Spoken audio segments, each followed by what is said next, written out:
Yeah, if you want your video off, that's completely fine. And everybody can just stay muted. And then I'll tell you the outline now for this class. I'm just going to spend a couple of minutes introducing myself and a little background of my story and how I got here. And then I'm going to just do some background teaching that's going to be very helpful for your workbook. I created this workbook as a tool for clients. It was so helpful that I wanted to share it. And then I started getting questions on the background of parts, especially some questions on subconscious mind and how all of this works together with triggers. So that's why I put together this class. So I'll go through some teaching of the background of triggers, what they really are, why it's not your fault, and the inner system of the subconscious that is using the triggers to try to get our attention. And then I'm going to ask everybody stay muted during the teaching portion, and I will have question and answer afterwards. So write down your questions as they come to mind. And then a lot of times other people ask questions and it sparks our own questions. That's why it's really good to have this as a group call rather than just a teaching lecture without any interaction. I love interaction. So this is why I'm using the old school. We're kicking it old school today. I didn't even want to do a slideshow because I wanted to keep that contact with me, with what I'm writing. I'll keep this up for you to take screenshots or whatever you want from it, and then ask the questions after the teaching. And then I'm going to do just a very soft introduction of the online group program that I am creating to help even further. So let me just enable this. Somebody requested closed captioning. Let me just add that for you. And yeah. So if you stay to the end, I do have another bonus gift for you at the end. And we will take question and answers on the online program at the very end also. If you feel you're not interested and you want to drop off, that's completely fine. It's whatever resonates with you. So just to start off, it's been a very long journey for me. I had severe childhood trauma, sexual abuse trauma as a child, domestic violence trauma, emotional neglect, and even poverty and oppression. So it was a long journey in trying to get help. And after I had a divorce at the age of 33, I just turned 50. Many of you all know that. That's why I'm doing this in celebration of my Jubilee birthday. I want to take everything that I've learned and studied and grown and bring it to the masses. So at the age of 33, my husband left me for another woman, and it was very devastating to me, and all of the emotions that I was able to suppress up to that point kind of exploded into a volcano, and I started having really bad spirals that began to affect my work. And I was a director of operations in corporate environment. So I looked everywhere for help, talk therapy, books, energetic help. And over the span of about 16 years, I took everything that gave me traction and I studied it. I got trained in it. I got certified in it. I just wanted to bring it to other people because it was so hard for me to find the things that worked. So everything that worked for me is what I'm bringing to you. That includes clinical hypnotherapy, major work in the subconscious, internal family systems, major work in the subconscious. I went to grad school and got my master's in counseling, but found internal family systems during the last year of grad school. And by the time I graduated, had so much benefit from IFS that I decided to focus in the subconscious and not get licensed as a talk therapist. So just to let you know, I'm called a coach, I'm called a practitioner, but I'm not called a therapist. So to start in your workbook, triggers are emotional reactions that are just meant to get our attention. Emotions are a messaging service that are just meant to get our attention. So at the beginning of your workbook, in step 1, it says analyze the trigger. Well, wait, what is the trigger? Why do we even have triggers? Where do they come from? We don't even know why these things knock us sideways. Mine used to even be television commercials. I couldn't even watch TV because a commercial could come up that would trigger me and send me into a spiral. So this is where it gets fun, and my drawing is awful. So perfectly imperfect once again. But I like to draw it out so you see the sequence. When we are young children, before the age of 7, even before the age of 10, we don't have logical reasoning brain. So here's a lovely picture of the brain here, my kidney bean. So the logical reasoning portion of our brain is right here in the prefrontal cortex. Okay, that's logical reasoning. Does not come online, does not exist until the age of between 7 to 10. Starts between 7 and 10. Okay, so what's going on before the age of 7 to 10? Wow, we're walking around as short humans with no life experience, no logical reasoning, no life experience. And we're born with the subconscious. I call the subconscious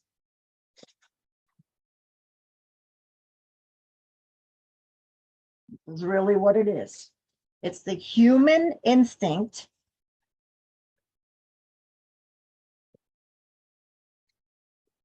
here's the key word, survival brain. We're born knowing automatically how to suck a nipple and how to remain connected, requiring our primary caregivers to take care of us, to nourish us, to defend us, and to give us shelter. We know that we're not born as a horse. A colt is born, legs hit the ground, it takes off running across the field. Humans know through evolution, it's in our DNA. We know that we can't survive without our primary caregivers. So this subconscious is at the back of our head, at the base, right there. We know as young children that we need to be accepted by our primary caregivers and not rejected out of our tribe because we can't survive. So we walk around the first 7 to 10 years in the subconscious mind, basically in a hypnotic trance state. Theta brainwave state, slow brain waves, open like a sponge, absorbing all kinds of information. So anytime we're told, you don't have to have a childhood filled with trauma. You could have had the best parents ever. But we take in information walking around as short humans with no life experience and no logical reasoning. We take in information that keeps us accepted by our primary caregivers, which means that we learn how to act, what emotions to suppress, what to say, what to not say, how to dress, how to walk, how to talk, you name it, up to 7 to 10 years to be accepted. So in that time, what happens is parts that are us, that want to explore, that want to play, that want to look at butterflies on the flowers instead of hurrying up to go to preschool, get disconnected. Parts disconnect from their original roles so that they can live life and behave and look and act to be accepted. Okay. So then what happens? I'm using up all this paper. So then what happens? Parts disconnect.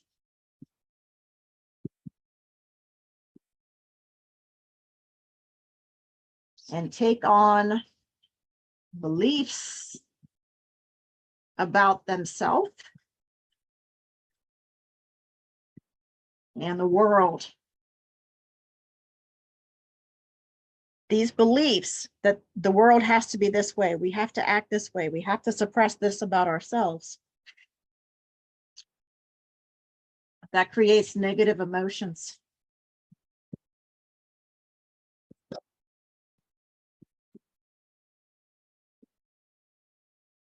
Because they're disconnected from our core essence, our self energy.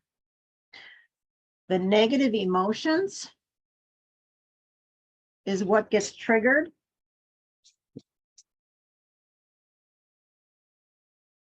by anything that looks the same as the original pain. But of course, we're adults. We have the logical reasoning brain. This doesn't make sense. Why, when somebody gives me any kind of feedback, any kind of criticism, that I start spiraling into this triggered negative emotion that I'm not good enough, that I don't deserve this, that I'm not worthy? It goes back to the core beliefs. And there's more under the core beliefs. There's unmet needs under the core beliefs.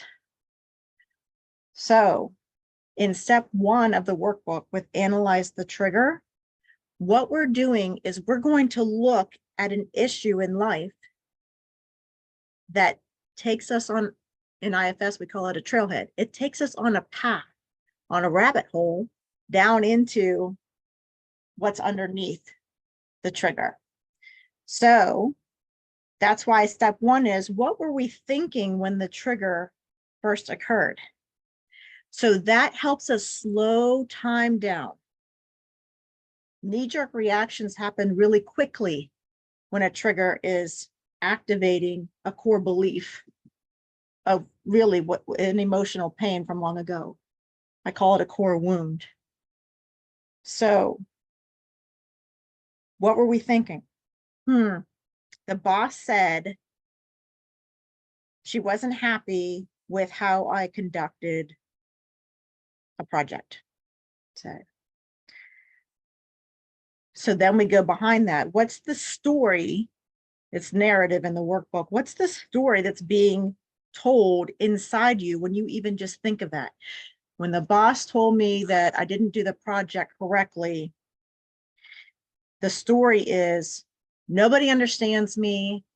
Nobody understands the way that I work. Nobody understands that I actually know what I'm doing. You don't have to check on me, right? So that's a story underneath. The next step, 3, examine the evidence. So let's see, is the story being told inside of our, well, I lost my paper, the logical reasoning brain?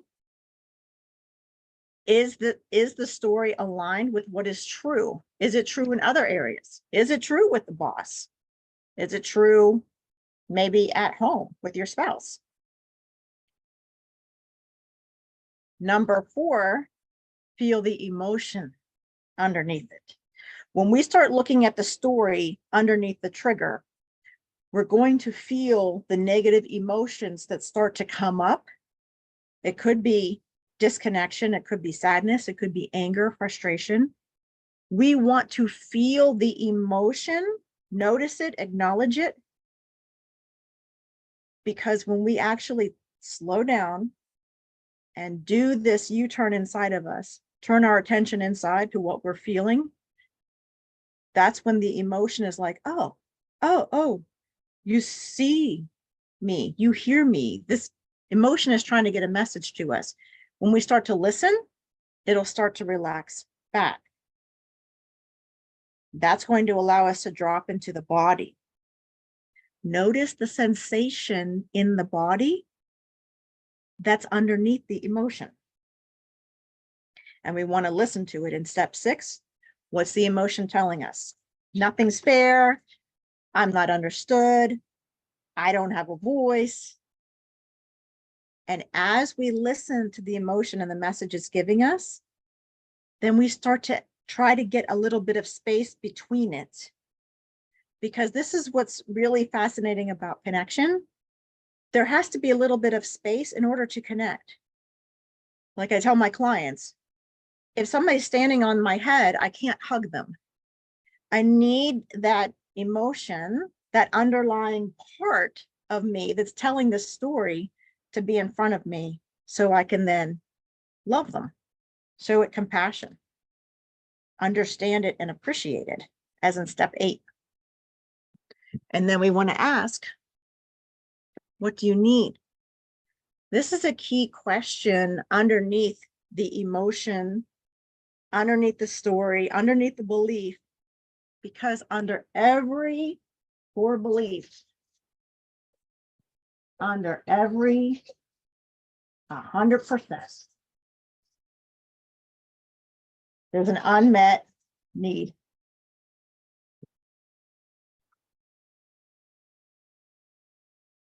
When we get to the unmet need that's underneath of that emotion, underneath of that belief, then we start to know what it is that we can start to give this part of us that it didn't get before. Some, I don't know, theories, processes call this reparenting, inner child parts. Some call it shadow work, bringing the light to the shadow. Whatever you call it, it's giving that part of you what it didn't get. And it disconnected and created the survival strategy so that it would try to not need that anymore in life, so that it would be accepted. That's a lot to follow. I know I'm giving you a lot at one time. That's okay. And we're going to do questions soon. But we want to look at this space that we can get, getting to know and understand and appreciate what unmet need the part is trying to have attention on and what it's trying to get filled. We want to look at how we feel towards this part of us. This is a key that's really important, because we don't just have one part inside of us that has an unmet need that's trying to get fulfilled. These inner parts in the internal family system psychotherapy model and in parts therapy inside of clinical hypnotherapy, ego states therapy inside of clinical hypnotherapy, they all have proven that we have multiplicity of mind, which means we all have these parts within us that help us live human life and can get disconnected from us. Even if you grow up in a securely attached home with loving, attentive parents, the average person still has at least 10 of these sub-personalities, of these inner parts in the subconscious mind. I had more like 50 or 60. Because I had complex layers, because there were many parts of me that became disconnected through early childhood experiences. So the key with noticing how we feel towards this one part that has emerged through us, going down this trailhead with this trigger. When we notice how we feel towards it, I'm annoyed. oh, I'm so frustrated. This part keeps showing up over and over and over. That means there's another part that needs to unblend. And this is where the process gets really tricky, because we have to keep noticing how we feel towards each part to know if there's still another part blended. And if there is, we need to ask that part to unblend. So a good visual is like a tulip, the flower. It has like those thick, almost plastic looking petals, right? And the petals are all around us like this. And we have to keep peeling back the petals, like unblending from each part, because inside is the stem, is the life force, the core essence, the self energy, the chi. To get to our core essence, who we truly are, we have to keep unblending from each of the parts that are blocking it. So that's why step 11 is keep unblending, noticing how you feel towards the emotion. How do you feel towards this trigger that keeps showing up? How do you feel towards the story that's being told? If it's anything that's judgmental or even has an agenda, it's still a part. You know, you get to the inside of the flower when you feel compassion, understanding, appreciation, love, kindness, patience towards the part. That's when you know you're getting into self energy, into your core essence, into your true being. And that's really who you truly are. I spent first half of my life, in a manager part, second half in a firefighter part, and thought that's who I was. No, I'm just abrasive. I'm just, sarcastic. That's who I am. No, it's not who I am. It was a part running the show because it was scary. So I know that's a lot. That's a lot in a little bit of time. So I just want to go over the next part of the daily parts check-in of the workbook, because this is how we start to prevent triggers. We go inside, we turn our attention off of whatever is in our external world that we're pointing our finger. It's your fault that I feel not seen. It's your fault that I feel criticized. It's your fault. That's not where the gold is. The treasure is inside, turning inward, attention inward, finding out what's going on underneath that trigger. But then the next piece is the daily practice of centering before the triggers even strike.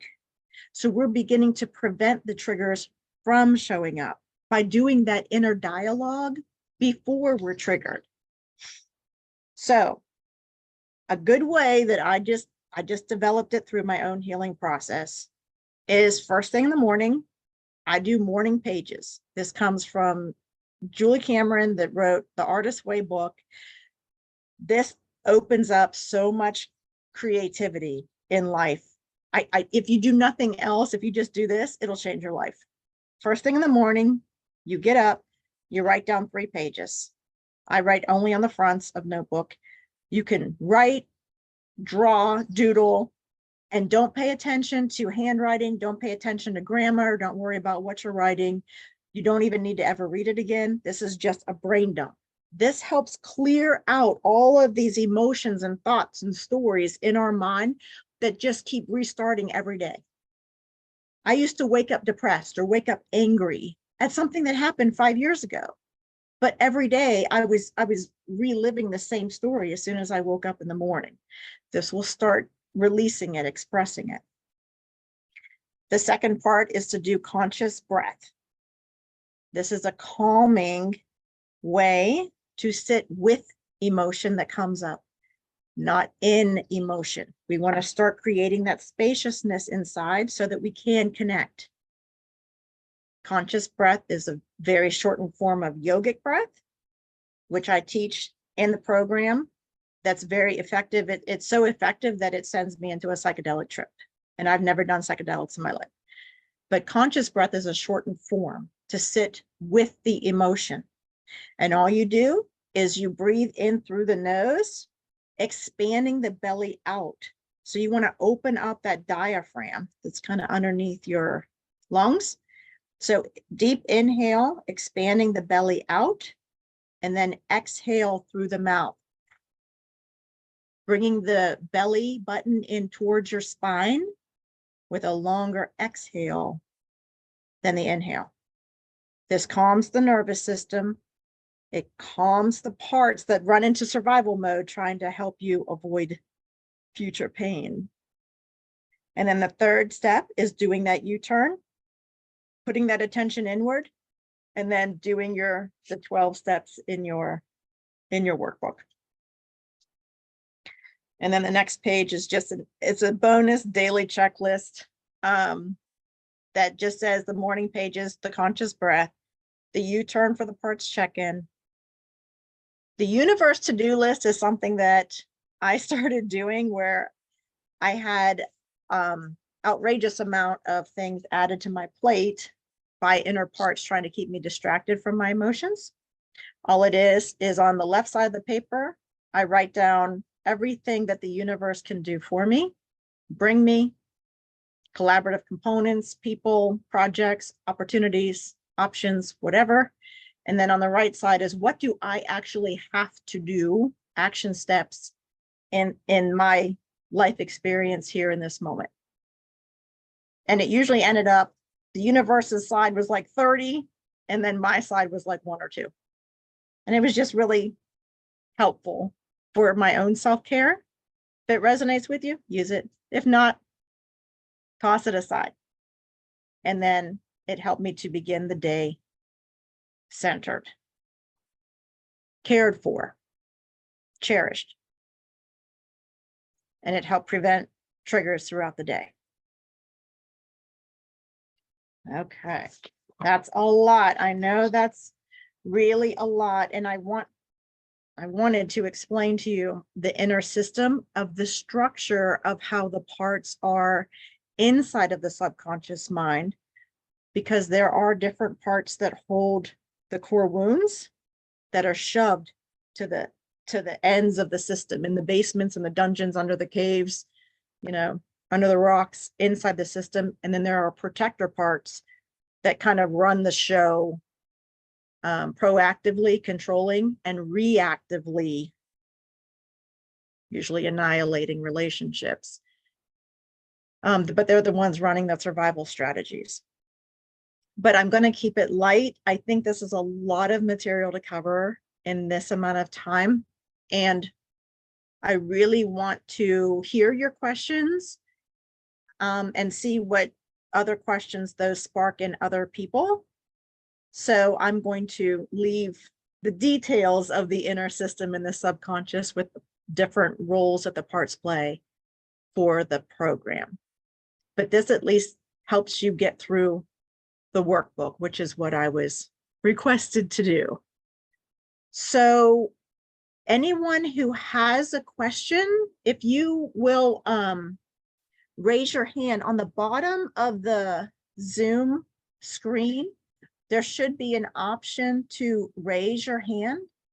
And if you raise your hand, then I can say your name, and then you can unmute yourself and go ahead and ask. And you can keep the video off if you don't feel comfortable with the video on.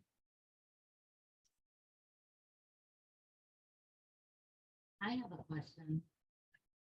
So how do I stop that from doing the knee-jerk reactions, going from like 0 to 1,000, losing my shit? Like, what is your biggest tool for not losing your shit on somebody when you react?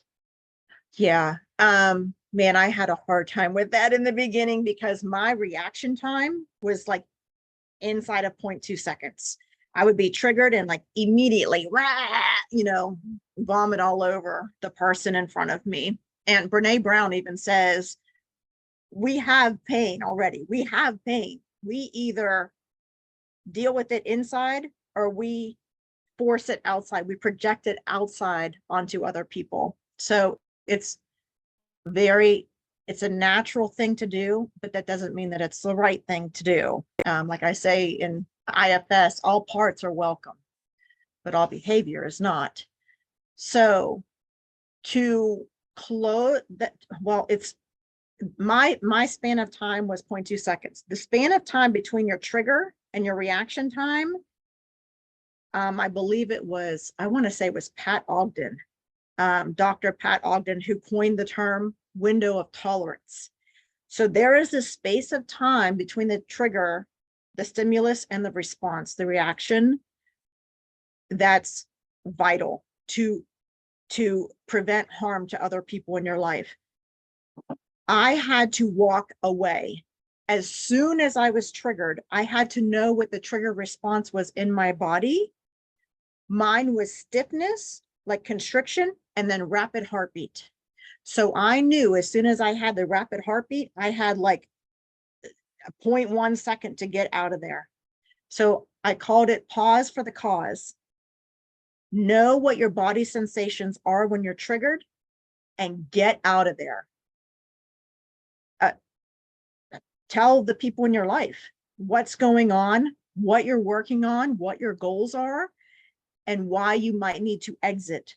You might need to exit for 2 hours before you can come back and talk about anything. Do it. Do it for your own self-care and do it for the love that you have of other people in your life. Pause for the cause. Go to the bathroom if you have to. Do the conscious breath. Breathe with the emotion and get out your workbook and start tracking the trigger. What was it that set you off? Pause for the cause. And I have to be transparent again. Imperfectly perfect is I don't know how to see if people have their hands raised. I have another question. You said on blending. Yeah. Do you have any tricks or tools? It's difficult to unblend. Yes. Unblending is, in my opinion, it's the toughest part of this process. Because when the parts in our inner system are scared, that's when they're like, ah, you know, they're on top of you and they can't unblend while they are scared. Trust has to be built before they're relaxed enough to unblend. But sitting with the emotion, acknowledging the emotion helps that part to relax back. So my ultimate advice for just about anything in life and for unblending is slow down. Slow down. Anytime anything is overwhelming, anytime anything is scary, slow down and acknowledge it. And that will naturally start to bring relaxation to the emotion and really ultimately the part inside. And I see Randy has her hand up. So let me do this. Okay, so Randy, if you can just unmute yourself. Yeah, there you go. I just did. Thank you. So sorry I'm not on video. I'm in a camper camping and we are not camera ready. But I want to say first of all that, you know, I have heard a lot of what you have said in previous previous conversations. And I just want to say that the way that you described this today, for me, it landed so squarely. But between the visual on the board that you were writing on and the words that you were saying, I literally had my eyes closed and I was able to feel and be in a trigger. And I was saying the triggers out loud that I had. And then when you further said that, you know, when you get to what you think is the trigger, it's not always that. And there are more layers underneath. So I'm sitting here with my boyfriend, and he's doing a whole lot of head shaking because it's resonating with him also. So I don't necessarily have a question other than, okay, what's next, right? Like that's my question, because you've whet our appetites to, we know that we have the triggers. We know that they happen just as fast as your triggers happen, right? You think you're the only one because you had 50 triggers that they happen in 2.5 seconds. I might have only had half a dozen triggers, but they come just as fast and furious. And, I love the idea of the pause. And, one of the things that I recently learned was an acronym called WAIT, WAIT. And it's an Al-Anon acronym. And it stands for, why am I talking? Mhm. And you can also say that it stands for, why am I thinking? Why am I thinking that I'm back to when I'm 7 years old and this bad experience happened to me? Why am I thinking that?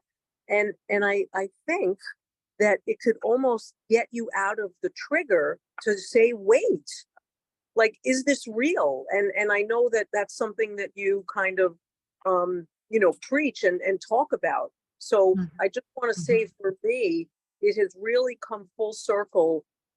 Everything that I heard you say, that I heard you write, is now very crystallized for me. And I feel equipped to deal with my triggers in a more timely fashion and be able to get out of it quicker because of what you shared this morning. So thank you very much. This was time Right. well spent with you this morning. Thank you, Randy. I really appreciate all those points that you make. And especially, I want to call out something even more. The goal isn't to shut the trigger down, Right. though that is the natural process that will happen. I have 98% less triggers after doing this work. And I had a lot of triggers. I had to control my environment pretty tight because I had a lot of spirals. But acknowledging the trigger is halfway.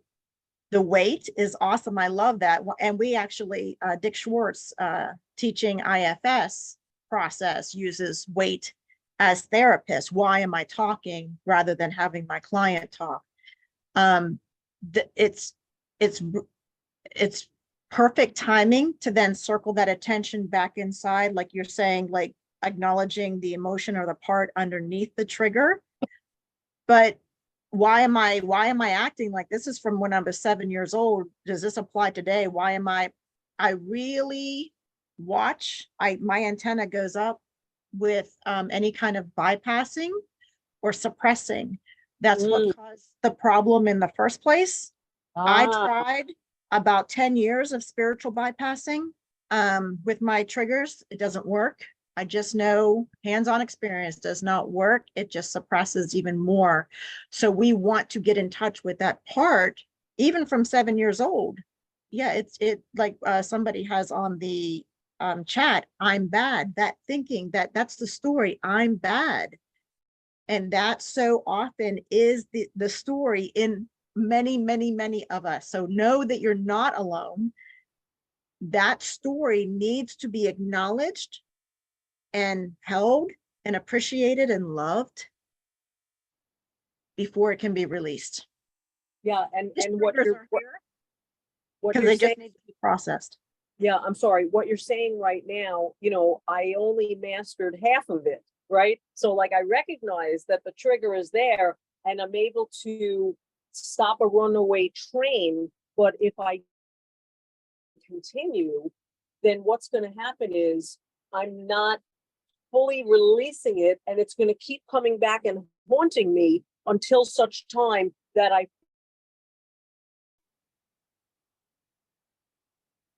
Right. You might have cut out, Randy, but you're absolutely. I don't have to repeat myself. I just convinced myself that I really get it. I thought I got it, get it. Yeah, it needs to be processed and released, which can only happen through love, through acceptance. So it's okay that there's a part of us that feels like it's still 7 years old and it's stuck in the past. That's awesome. I love it. I love it. Come, tell me, sit on my lap and show and tell. I call it show and tell with the parts. Show me what happened. Tell me what you went through. What did you experience? What do you want me to know? And then when it's fully witnessed, we call it witnessing in IFS. When it's fully witnessed, it'll be like, okay, I don't need this anymore. I'll release it. And it's literally that simple. Not easy, but it's simple.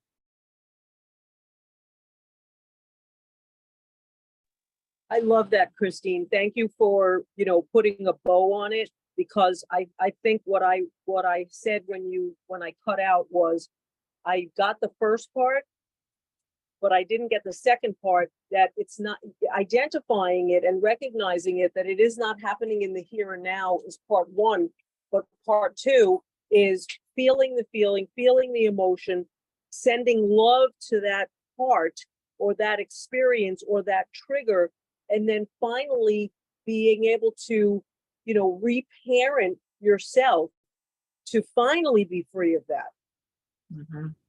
Did I get that? Exactly. Exactly. It is basically reparenting these parts of us by fulfilling the need that was unmet for each part. And each part will have a different need that was not met. Even by well-intentioned parents or teachers, there could be, peers, trauma that happened with peers. There can be, preschool teachers, high school teachers, ex-spouses, toxic relationships. So core wounds can be formed even later in life. And here's something that just fascinates me because it showed up in my life so often. The core wound of each part that's not being acknowledged will keep bringing up situations in life over and over and over again to get our attention of the core wound. I'm living proof of that. And I'll tell more about that in the online program. I get kind of vulnerable in the online program and tell my stuff. I am perfectly imperfect, imperfectly perfect. And none of us are on this journey alone. We're all here to help each other. And we all have our roles that we play and our contributions that we make. Is there anyone else that has a question? I have another question. I was looking through your online magazine and the workbook that goes along with this work, and I wasn't quite sure what the universe to-do list was, your daily checklist. Could you explain that? Yeah, that's something I've not heard of that anywhere else. I kind of just made it up, that the more work that I did internally with my subconscious, with the different parts in my subconscious, the parts take on a major belief. This is what forms a survival strategy in the first place. The part is disconnected from the whole. So it believes that it has to do the job itself. It has to do everything itself. It carries the burden on its shoulders to handle it itself because it doesn't have that connection yet anymore with core essence. And then core essence is connected with a bigger whole, collective consciousness, source, God, whatever you want to call it. And the parts actually block, cause resistance between our connection to all that is and itself. So the part believes that it's separate, that it's alone. So as the parts began to heal in my inner system, in my subconscious, the parts started realizing, oh, wait, we have help with this. We have self-energy, core essence, but we also have collaborative components that can be sent to us through the universal, all that is nature, whatever you want to call it. So I started just doing my field research and writing down things like send me a landscaper, show me the right bank account, send me an opportunity to market with ease.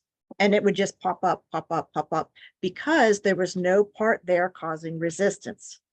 And that's where we get into true creation of life through deliberate intention and manifesting. Everything already is. Our only task is to remove any blocks. And it's just the parts thinking they have to do it all themselves that are blocking through survival strategies. Really good question. It's really fun. Play with it. Anything you need, even research on Google, whatever. Anything that you want to research, just say, bring it to me. And it'll show up if there's not a block. If there is a block and it doesn't show up, awesome, because you can use that as a trailhead. Use your workbook with that. I'm requesting a landscaper and none is showing up within a week. So great question. Thank you. Okay, I'm going to end the recording here for the workbook and do another section on explaining the program. So anyone is free to leave that doesn't want to know about the program that I'm creating. And if you're interested, please stay.